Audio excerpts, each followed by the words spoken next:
దేవుడు మనందరితో మాట్లాడుతున్నాడు. ప్రతి కుటుంబంలో ఉన్నటువంటి విషయాలను బట్టి దేవుడు మాట్లాడి మనల్ని హెచ్చరించి, మనల్ని ఆయనకి ఇష్టమైన వ్యక్తులుగా, మనము దేవుని ఆత్మతో కట్టబడేటువంటి వ్యక్తులుగా, మనం దేవుని ఆత్మతో నిర్మింపబడేటువంటి వ్యక్తులుగా, మనము దేవుని కరుణా ఆత్మతో ఉండబడేటువంటి వ్యక్తులుగా మనము ఉండాలని దేవుడు మనల్ని హెచ్చరిస్తున్నాడు.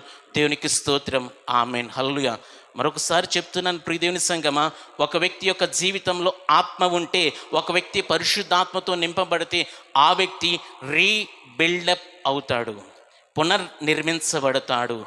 తన పాపపు స్థితిని ఒప్పుకుంటాడు, తన పాపపు స్థితిని విడిచిపెడతాడు, దేవునికి ఇష్టానుసారంగా మారిపోతాడు. నీ ఉన్న స్థితిలోనే ఉండడం దేవుని చిత్తం కాదండి. బెత్షెబాతో చేసిన పాపపు స్థితిలోనే దావీదు ఉండడం దేవుని చిత్తం కాదు. ఆ స్థితిలో నుండి బయటికి రావడం దేవుని చిత్తం. దేవునికి స్తోత్రం.